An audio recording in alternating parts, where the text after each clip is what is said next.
Welcome to the Arka Leadership series on authentic leadership. Arka Leadership is a movement where we try to inspire people to live their life with authenticity and give of their best to the fullest. In these series of conversations, we bring you face to face with leaders who live their life with authenticity and also breathe authenticity. And that is they are genuine, they live their values, and they win people's trust by being who they are. Our guest today is Pushpika Freitas, who's been working tirelessly for the last more than 40 years with the women in Bombay, now Mumbai, of course, to empower them, not only empower them, but also to bring about social change. Pushpika is a board member at Share, an organization she founded in 1980. She is a graduate in social work from Mumbai University and a master's from DePaul University, USA. Pushpika started her career founding and directing the Leprosy Rehabilitation Center in Mumbai and later co-founded Share, a non-profit organization in Mumbai in 1980 because of her passion for empowering women. Share was the beginning of the first cooperative of women artisans in Mumbai. And it now works with 14 cooperatives comprising of nearly 500 artisans who design and stitch clothing, which today find their way to the most demanding markets in USA and other places. In 1986, Pushpika founded Marketplace Handwork of India in Evanston, USA, where she lives, to create markets and promotion campaigns to support fair trade products made by artisans in India. The catalogs of the clothing created by these women artisans is distributed worldwide to an impressive 400,000 households. Marketplace and Share believe in providing women with opportunities to earn a living. Leadership by design sums up the strategy. Planning and controlling every aspect of production has given these women basic skills and confidence that they also use in other aspects of their lives, be it undertaking initiatives in community actions, getting involved in their children's schools, and being actively involved in all decision-making that affect their lives. Thank you, Pushpika, for joining us today and agreeing us to take us through your journey in life of converting adversity into opportunity. We are indeed privileged to have you with us. Totally my pleasure. So to start with, Pushpika, tell us about your roots and your growing up years, which had a strong influence on the values you hold so dear in life, and also that shaped your personality. Well, I'm glad you asked that question because my life is very intertwined with, my personal life is very intertwined with my professional life. And it really stems at the roots of my childhood. I grew up in Mumbai. And as you said, did my bachelor's there and then came to Chicago to do my master's. And my parents really believed in education. We're all girls, but they really believed in education. And there was absolutely no question about me going to college. And now when I look back, I wonder why they did that, because I was not a very good student in school, but I just knew that college was going to have to be, that was my path. Also, we didn't come from a very rich family. My mother was a volunteer social worker and my dad was an artist. But whatever it was, we had the value of giving back to society. I remember as a young girl, 13, 14, 15, going to the neighbors collecting eggs, and then mom would cook the eggs and tuberculosis patients would come and she would give them, because nutrition is a very important part in the recovery of tuberculosis. So we did these things, as we were growing up. So giving back was a very big part of it. Mm-hmm. I think the other thing is we're all girls. I am the sixth daughter to my parents. Mm-hmm. So you can imagine my father, right? Every time one of us was born. But I think having no brothers was also something that shaped us, that just you just had to do things, right? We didn't have the money to hire people to come in and do repairs and stuff. So a light bulb went out, you just changed it. No, you didn't ask, oh, can I do it? Should I do it? You just did it. And I think that we can do it is very much part of my upbringing. Mhm. Okay. What else shaped your life and your personality, Pushpika? Well, I think, growing up, when I came back, okay, so I did my bachelor's in social work. My mom was a social worker. Mhm. And I did my master's here in Chicago and then came back to India. Mhm. And started working as you said, a leprosy rehabilitation program, because mom was in the treatment of leprosy patients. And but very soon I was drawn to the plight of women. I cannot say I grew up thinking, oh, I'm so fortunate my parents believe in education. Uh, but as I was working in the slums in Mumbai, I realized that women didn't have the opportunities that I grew up with. Mhm. And that started shaping my thinking as a young woman. I remember once when I was walking in the slums and there was a young girl who was going to the shop, and I said, "Hey, you're supposed to be in school." And she said, "Well, my mom has gone to work and I have 3 other siblings, so I am at home now looking after them." Mhm. And that really had an impact on me, because there was a whole life then without education. What was she going to be? What was her future? And that's when I started thinking, okay, if we could provide employment for women to do at home, so they could do everything else that they were responsible for, then we would be able to move forward, at least with the next generation. And that's how the seeds of Share were born.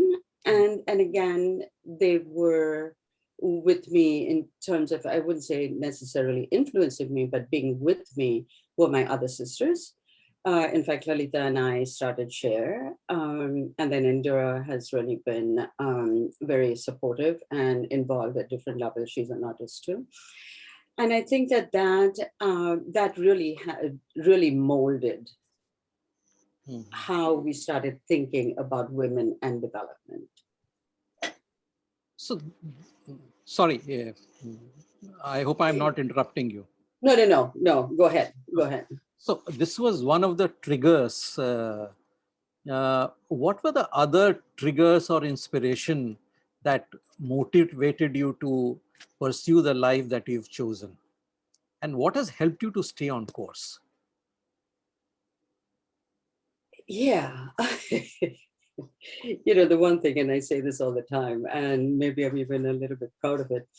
Um, I I was very, very aware that I did not know what I was doing. I basically came from a social work background. If we were going to start providing women with opportunities, you start with economics, right? If the women cannot put food on the table, they're not going to be able to we would not be able to talk about them having a voice in the family, making decisions about their children. So economics was the first step. And I mean, basically I didn't have any education in manufacturing and marketing and designing or in any of that. And I knew that, and I have to say we probably made every mistake in the book. I remember, I mean, where the business was concerned, we were turning things upside down, right? Most businesses will start with a need in the market. This product is something that will sell. People need it, people want it, whatever. And so let's try and make it. Whereas we were starting from how can we give employment to women? And the women who we were working with were not educated. They most of them were maids in people's homes, so they didn't have any skill as such. But of course, growing up in India as a woman, you know how to sew. And so we started thinking about how do you sew things. And we went, and it was the same thing with us, right? I remember because we didn't have a lot of money, I was getting hand-me-downs from my sisters and I wanted to make them look a little different. So I would do a little bit of sewing too. And so we started making these handmade quilts for beds. And we had an exhibition. Our first exhibition was at the Alliance Française. And everybody was like, oh, these are really beautiful. This is really great. But we didn't sell very much. And that was my 101 in marketing, that, okay, you've got to look at the market too. Mm. And I think that has really also shaped me, in the sense that you have to look at all the different aspects of marketing, of the project, not only where the need was. The other thing that I think that influenced me was the whole in social work. Charity was a big thing, right? If people need, and I'm not saying that charity doesn't have a role to play, but I was very determined that this was going to be self-sufficient. We were going to talk about dignity, not charity. We were going to the women, the need to work. It was going to be a partnership. It was not going to be, oh, okay, we have the answers. This is what we're going to do. Not to say that I didn't start off a little bit like that. Of course, I had my master's in sociology, but I remember one time when the women, we were maybe about 15 women, we were sitting around and we were chatting. And I was like, well, maybe what we should do is have nutrition classes and, talk about how nutrition for the children and stuff. And they knew me pretty well. And they looked at me and they literally laughed in my face, because A, I was not cooking at that time. And B, they said, hey, we know how to cook, but what we really want to do is to learn how to sign our names. We don't want to learn the alphabet in either Hindi or English. We just want to learn to sign our names, because our children go to school and they come home with a report card and we've got to put our thumb impression. And it is so demeaning. So we just want to learn how to sign. And that was one incident where I realized that I grew up in Mumbai. I didn't grow up rich. There were a lot of challenges we had where money was concerned. But that made me realize that not in a million years would I understand what the women were going through on a day-to-day basis. So really, my focus has been the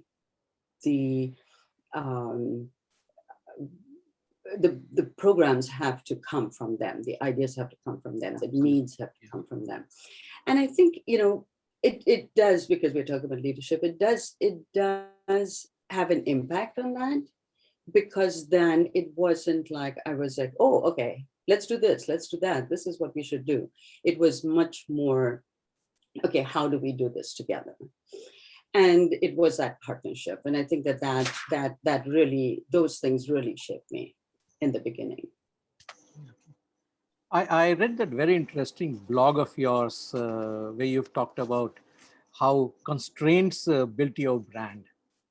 And that was very interesting. So, and that's what you've talked about, what the constraints were in terms of having untrained ladies, how you started with the first basics of teaching them sewing, embroidery, and other things that they could do, and took it forward from there. So, yeah, absolutely. I think our first constraint was the skills of the women, right? What they could do and what they couldn't do. And we really spend a lot of time and effort into using design to compensate for that. And that actually is a really good point that you brought up. That constraint really is what built our brand. We are handwork, whether it's the fabric, whether it is the hand embroidery, we are handwork. Marketplace equals handwork. Right. And that would not have happened if it wasn't that the women had to work from home. A, because they didn't have place, in the slums in Mumbai, how small the homes are. You don't have place for a sewing machine and other equipment. Plus, and therefore they had to do they could do handwork. So that really was one of the big things that formed us. So, from these small beginnings to where you are today, uh, like all leaders, you must have had your share of adversities and failures. Tell us about them and how you converted these adversities into opportunities. um, I remember, again, marketing and wanting to work to empower women. Um, I remember one time we had piles and piles of inventory, and cash flow was really bad. And I remember thinking, maybe we can't do this. Maybe this is not working. And talking to the women, and they basically said, and I remember this every time something comes up and it's like, oh my gosh, what to do. They said, you're educated, you'll find a job somewhere else. What do we do? What are our options? And that then really forced me to think, okay, we can't give up. I mean, that's not an option. So it's again, I think one of the things that has been really good for the organization is that we did it slowly. We didn't do a huge big splash.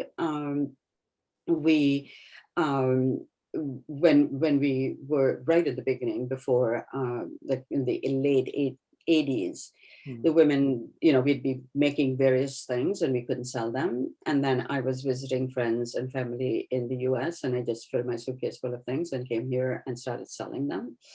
Had like a home sale, had people invite their friends, and everybody really appreciated both the handwork and that was kind of a market research for us, to see what the customers wanted and what their reactions were.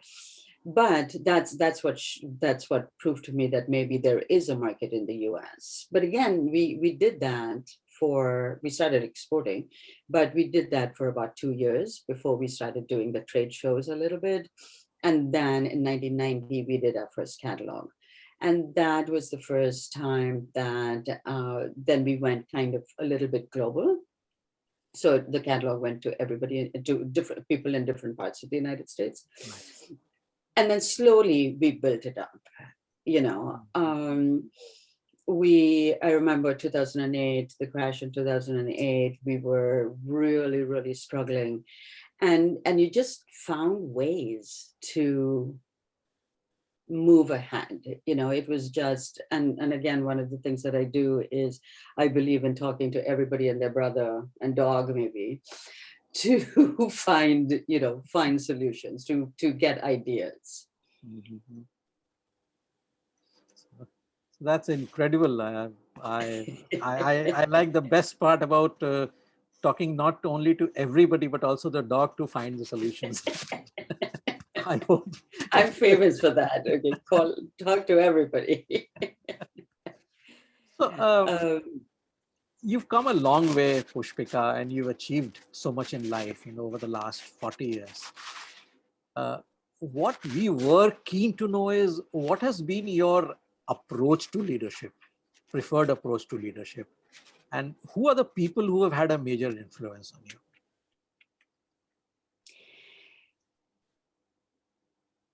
I think it's the women, really.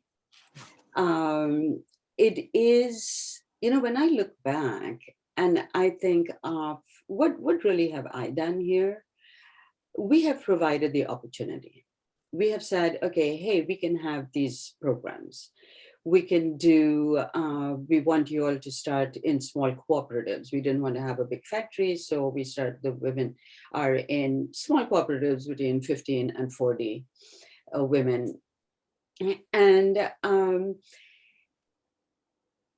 their ability to take things and run with it has been totally inspirational for me. Wow.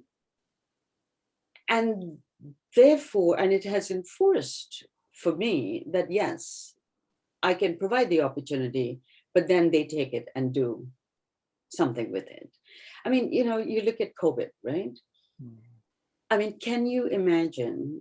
I'm sure all of us have tried to imagine living in a home of 10 by 20 with everybody at home and nowhere to go. And everybody, the women talking about, everybody wants different foods to be cooked. Everybody wants, there are much more needs there. But they did it, right? And we helped in the sense that, okay, we asked them to send us photographs. So that was a big thing, that their company was asking them to take photographs at home and send them. So it gave them much more self-esteem. And they did it. Like now with the new lockdown, that, as you were saying, now there's a lockdown again. I think I'm more depressed or discouraged than they are, because they're saying, we've done it before, we can do it again. And I think that has been my source of inspiration for leadership. So I don't think I'm really leading. I'm just, encouraging. I'm providing opportunities. I'm saying, hey, let's think about this, kind of as an outsider, kind of as an insider. Let's talk about, we've done a whole blog on the power of the human spirit or resilience again. And then bringing joy. Okay, that's one value that I have really pushed with Share, that joy has to be one of our values. And again, one of the reasons was that right at the beginning, we work in the slums in Golibar, which is Santa Cruz East, which is probably 2 miles from the beach, from Juhu Beach. Mm-hmm. And one day we were talking, and the women said that they'd never been to the beach. And I was like, wait a minute. And I realized how joy and enjoyment or recreation is lowest on their totem pole. So one other aspect of our brand there in development is we're forever having celebrations. We have Artisan Day once a year. Of course, in the last year we haven't had that. Or celebrating Women's Day, and or the groups themselves, they will celebrate birthdays. And so that really has been something that but I just come in with a little bit of, hey, let's think about this. And I think it's been a little bit of providing the platform where no idea is a bad idea if you haven't discussed it or tried it. And so people are more prone to say, okay, hey, how about doing this? So let's talk about it. The whole COVID, I mean, I'm sitting here in Chicago, and how can I lead, right? All we can do is have calls and talk about things and talk about, okay, what do you think we can do? So that really has been my approach. It's, how do we do this together? Very interesting, especially this your the positivity that you brought to the workplace, and this thing about celebrations, which somehow, whatever we achieve, we always miss out in life, and that is something that we miss, that we must do, especially this strata of the society who have very little to look forward to. So for them, this must have been a huge encouragement, I'm sure.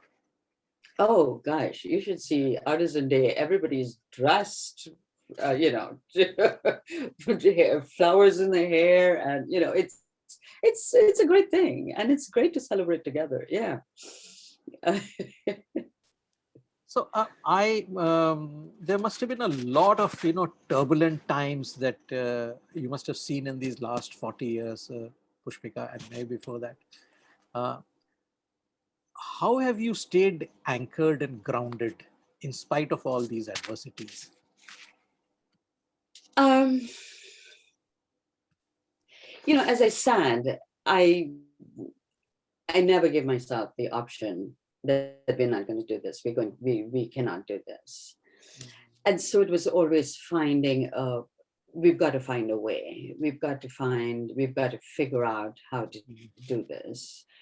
I think eh, it's reviewing. Okay, we this is not working. How do we change it? And I have to say, you know, COVID has been, you know, terrible at so many different levels. But it has taught us that we have to change, we can question. True. And programs that we've had, you know, for years that have evolved over the years, but that we kind of took for granted the structure of them, because a lot of our empowerment is having meetings, getting the women to talk, to discover, to explore ideas, thoughts, topics. You couldn't do that anymore. And so how do you do it? And yes, and so then it became much more, you know, a Google Meets, and you know, that sounds fine, we are doing a Zoom call here, and it might not sound so intimidating for us, but for the women it's like, wait a minute, a lot of them didn't have smartphones, so it was borrowing, and it was, okay, how do you mute, how do you unmute, and you know, and that was really empowering, but it also gave all of us in the organization, the staff and myself, an opportunity to think, okay, is this really making a difference? Because what we're doing is very difficult to measure. You know, how do you measure empowerment, right? And that's always been a challenge for me, thinking, are we moving forward, are we really doing the right thing? But here, you know, we just had to question everything. We had to question how we're doing the business side of it, how we're doing the social development side of it. And I think, going back to your question on what kept me grounded, I think I'm just one of those people who do not take failure. Maybe it's just, okay, we can do it. I mean, that's how I grew up. You know, and maybe, as I said in the beginning, and not having brothers, you just had to do stuff, you know. And so there's no way that we're going to say we cannot do this. Um, and somehow we're going to find a way. Somehow, if it's not here, you know, try something else. And just with all the systems where the business is concerned, we have reviewed how we are planning production, how we are planning quality control, how the design process is going, because before the designer would go to India and actually be there with the women, you know, doing the embroidery, and now she's not been able to go because she's here, and how that is, you know, how that is involved. It's been extremely difficult. But yeah, I mean, and I think maybe one of the advantages that I have is that I've surrounded myself with people of the same, with the same values. Yes, we can do it. Yes, of course we can do it. We have to do it. You know, and I think that has kept me going. I mean, there's no way this is a one person show. It's really everybody, every single person in the organization and the women. That's something very important that you mentioned, surrounding yourself with people who have the same values. Yeah. That Mm-hmm. I'm sure must have definitely helped. So, coming to again the learnings, Mm-hmm. what has been your most important learning, and what would you do differently today?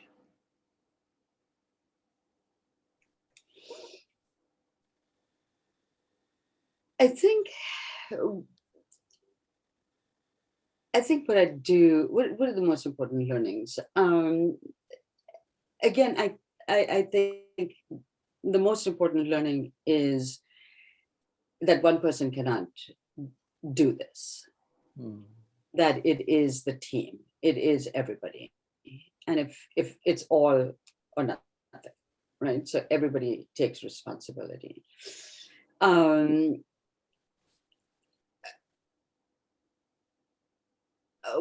I think what I or what I'm continuously doing in a way, not that I would do something completely different, because yes, we've definitely made mistakes along the way, but the path that we are on now seems stable. Um, I think I would have, one of the challenges that we've had, we're doing social development and we're doing business. And the two of them are very, very different, right? They take different skills, they take different mindsets, they take there are different outlooks. And I've always had the challenge when we had to hire somebody, do you hire somebody with a business background or do you have to hire somebody with a social development background? And I've always leaned towards social development. I think from the last year that we have been working, I feel I could have provided more resources in business for the staff. They have their heart in the right place, they have their mind in the right place, but there are certain skills that could have been developed earlier, which now I'm working on to do training programs on, creative problem solving, just things that make you think, because we have so many challenges, right? I mean, we have groups in different parts of Mumbai. Now, trains are not working. How do you get things from one place to the other? You have to be creative in solving those problems. You have to know how to support, when to draw the line and say, okay, I'm not taking these excuses. These are excuses, they're not really acceptable. You are running a business, so you are also got to draw the line and how to help the staff. And I think that is something I feel I've not done enough of or should have done more of. So, and this is something which is a revelation for us also, in terms of people from the social sector uh, excelling in business related activities also. And this should be a message for all of us, especially us in the corporate sector, to give more importance to people in the social sector. Before we end, one last request, Pushpika. 3 tips or lessons that you would like to share with us from your experience.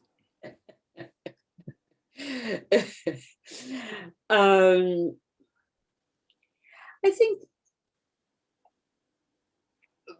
the most important thing I feel, and again, I have worked on this, is to accept when you're wrong. To look at something critically and say, oh, that was wrong. I not wrong. I mean, that might not have been the right decision, or to accept decisions that were made that were not necessarily good. And I'm reversing a lot. Some of the decisions now with COVID, they've kind of become bigger, reversing some of the decisions, but being very clear with the staff. Okay, we made a wrong decision. We shouldn't have done this. And I think that is really important, that openness. So it's not trying to be defensive and make excuses. And I think that the staff really appreciates that and therefore can move forward with it. I think the other thing is just the whole flexibility, and that I have never, and I'm not saying that this is advice for people, okay, but I have never written a business plan. it's always been, you take the first step, you evaluate, you see where to go, and then you take the next step, and you know, and but just the flexibility, and I think that's what has taken us through COVID, because we already were an organization that was totally flexible. We were an organization that said, okay, this is not working, let's try something else. And we had to do that to the total extreme, right, with COVID.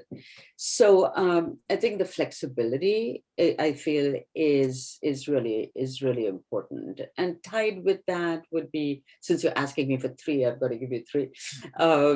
Tied to that is the fact that there is no bad idea. And I think I might have mentioned this before. There is no, you have to think outside the box, if you want to call it that.